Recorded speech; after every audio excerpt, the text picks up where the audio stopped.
அறிவறியாமை இரண்டும் அகற்றி செறிவறிவாய் எங்கும் நின்ற சிவனைப் பிறிவறியாது பிரானென்று பேணும் குறியறியாதவர் கொல்லறியாரே. இந்த சீவன் சிற்றறிவு படைத்தது. சிவன் பேரறிவு உடையவன்.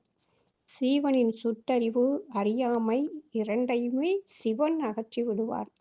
சிவன் செறிந்த அறிவின் வடிவமாக எங்கும் நிறைந்து இருப்பான்.